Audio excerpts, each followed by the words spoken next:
perkenalkan, kami dari kelompok 10. Di sini kami akan mempresentasikan hasil diskusi kami, yaitu mengenai pemerolehan bahasa pada buku psikolinguistik. Langsung saja, di sini saya sebagai pemateri pertama. Perkenalkan, saya Sofia Angelina dengan NIM A1B118061. Langsung saja untuk materi pertama, yaitu mengenai sejarah kajian pemerolehan bahasa. Lebih dari 2000 tahun yang lalu, Raja Mesir Psammetichus memiliki teori bahwa apabila seorang anak dipisahkan dari lingkungan bahasa manusia, kata pertama yang akan diucapkannya adalah kata yang berasal dari bahasa makhluk tertua di dunia. Sebagai Raja Mesir, ia mengharapkan bahwa bahasa yang keluar dari anak-anak itu adalah bahasa Arab. Namun ternyata kata pertama yang dikatakan oleh anak itu bukanlah bahasa Mesir, melainkan bahasa Frigian. Ia akhirnya menyimpulkan bahwa bahasa Frigian lebih kuno daripada bahasa Mesir. Oleh karena itu, banyak yang menyanggah tentang teori ini. Selain yang dilakukan Raja Mesir dalam menemukan bahasa tertua dalam pemerolehan bahasa pertama anak itu, Charles Darwin pada tahun 1977 juga mencatat perkembangan bahasa anak lelakinya. Ingram pada tahun 1989 membagi perkembangan studi tentang pemerolehan bahasa menjadi 3 tahap, yaitu periode buku harian, periode sampel besar, dan periode kajian longitudinal (KR 2005). Periode buku harian berlangsung pada tahun 1876 sampai tahun 1926. Pada masa ini, peneliti mencatat apapun yang diujarkan anak di dalam buku harian, kemudian data tersebut dianalisis untuk disimpulkan. Periode sampel besar berlangsung pada tahun 1926 sampai tahun 1957. Untuk mendapat hasil yang sahih dan akurat, diperlukan sampel yang besar. Ada peneliti yang memakai sampai 480 anak untuk mengetahui keterampilan-keterampilan tertentu pada anak. Templin dalam KR 2005. Periode kajian longitudinal dimulai dengan munculnya buku Chomsky Syntactic Structure pada tahun 1957 yang merupakan titik awal lahirnya aliran mentalisme pada ilmu linguistik.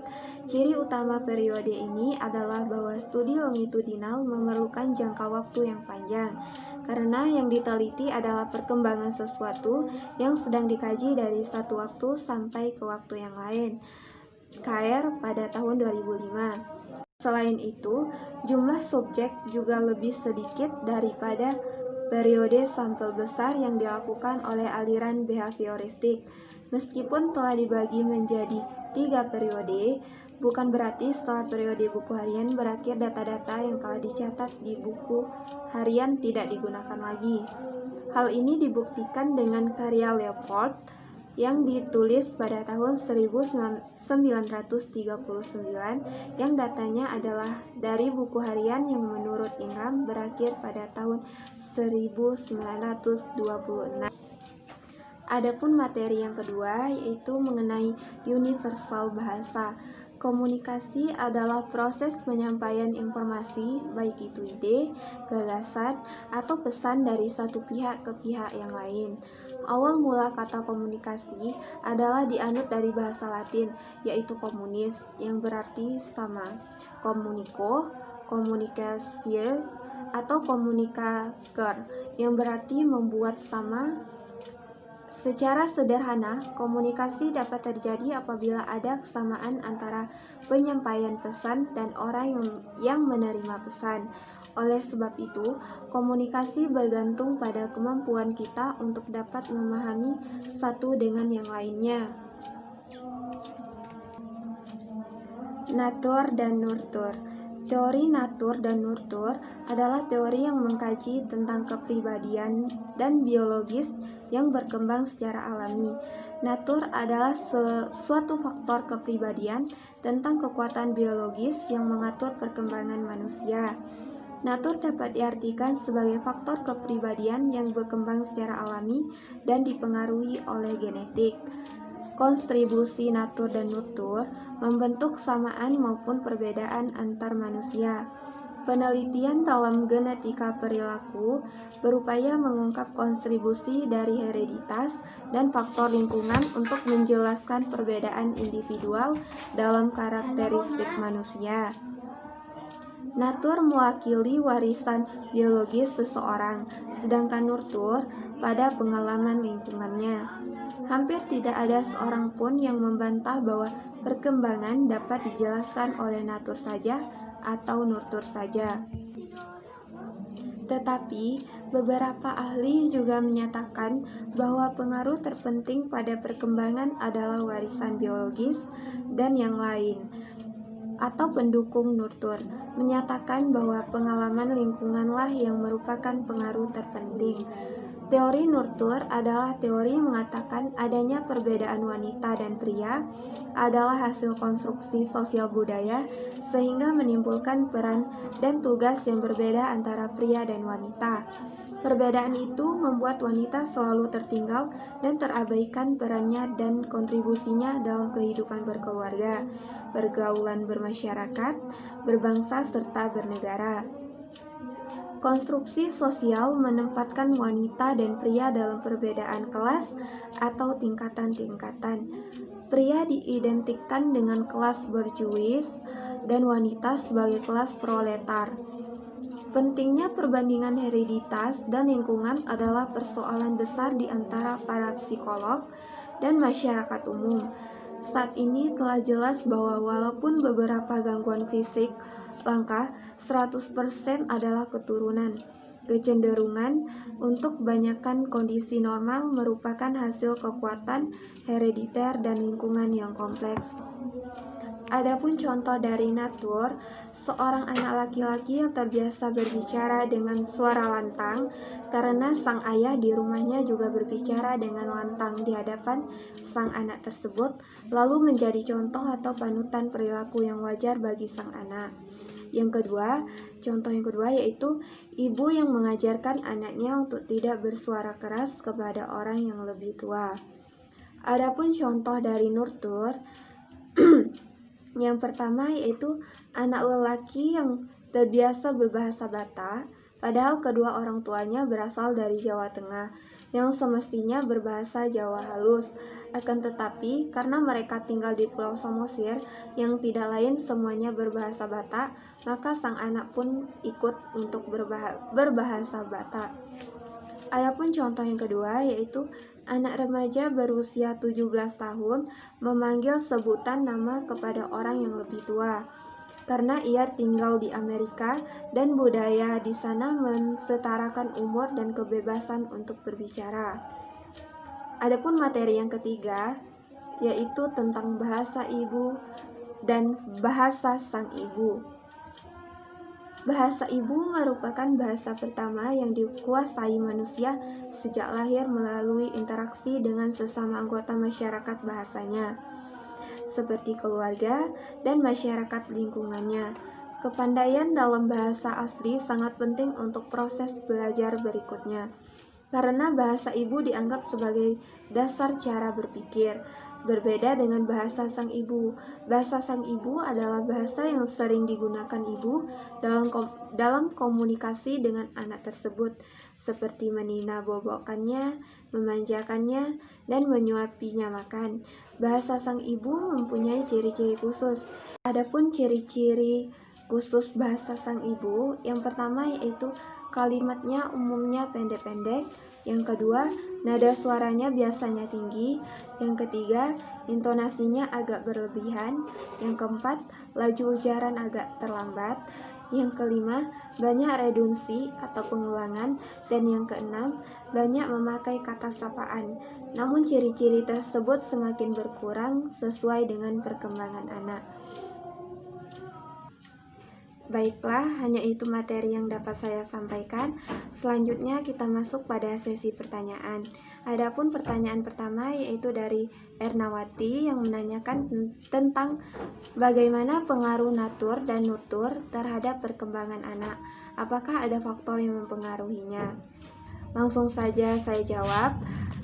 Dalam perkembangan individu, faktor natur dan nurtur adalah penentu perkembangan aspek-aspek psikofisik individu.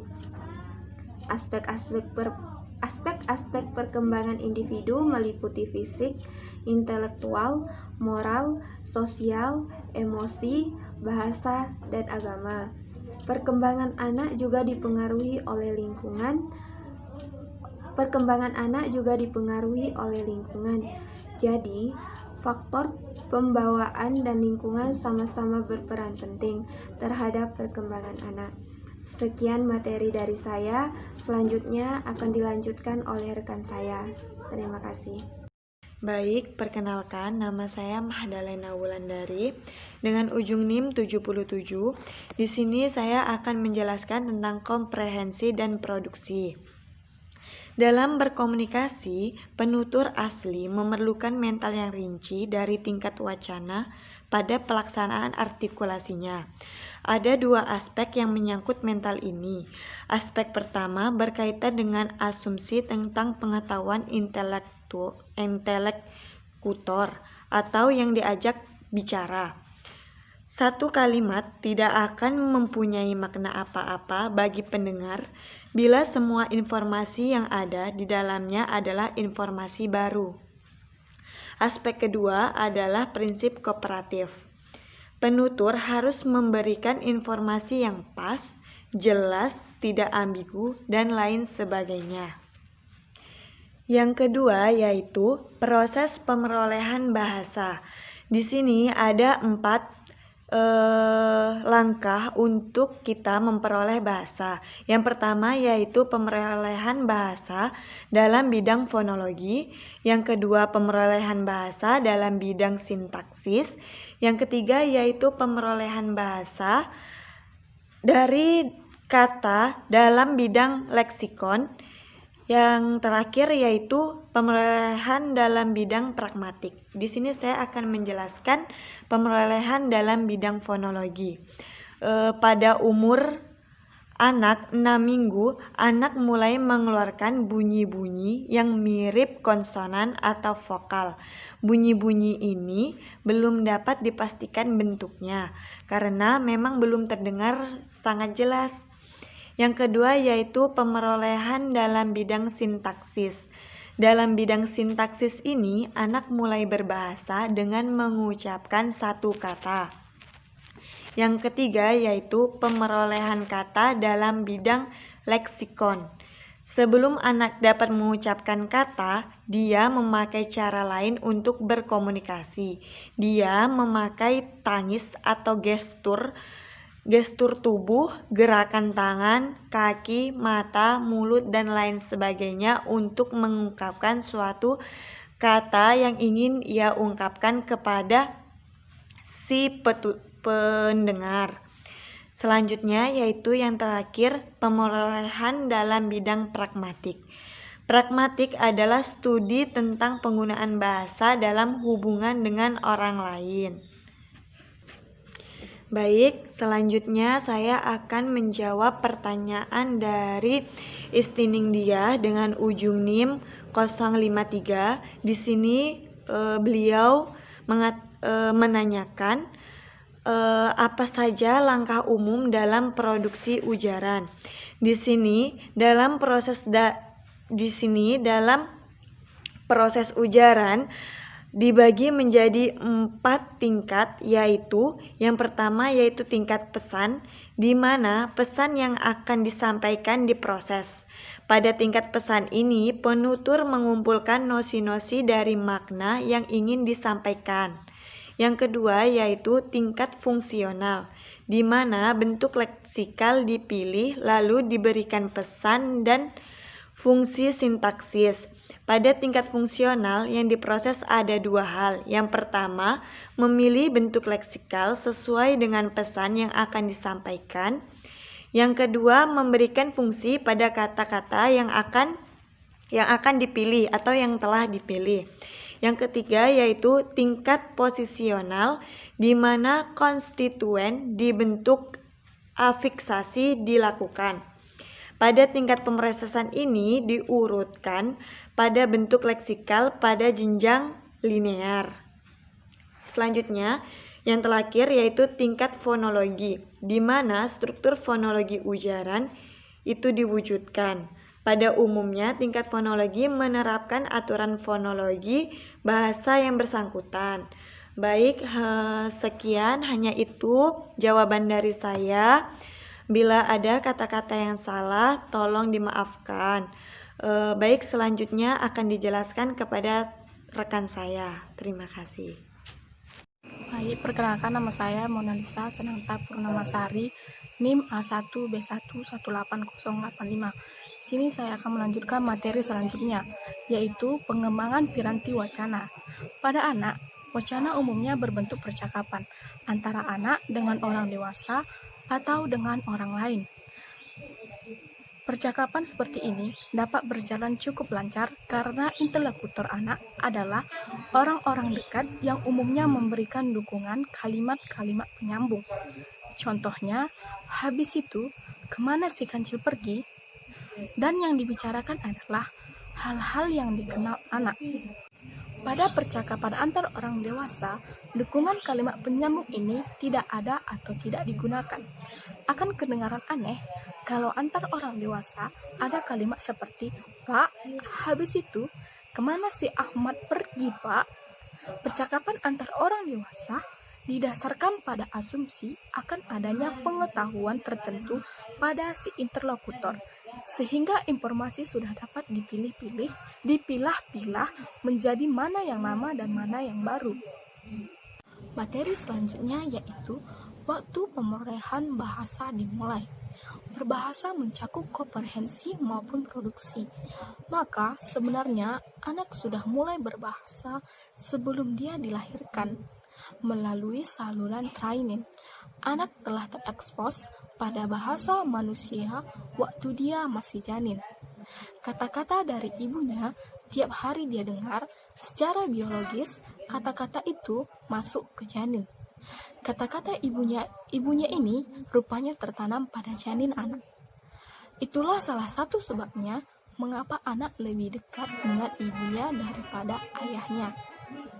Baik, di sini saya akan menjawab pertanyaan dari Aulia Fitria, yaitu tolong jelaskan tingkat fonologi di mana struktur fonologi ujaran itu diwujudkan. Jawabannya yaitu tingkat fonologi menerapkan aturan fonotatik bahasa yang bersangkutan. Kata tutik mengikuti aturan fonotatik bahasa Indonesia. Proses fonologis ini tidak sederhana karena tersangkut proses biologis dan neurologis.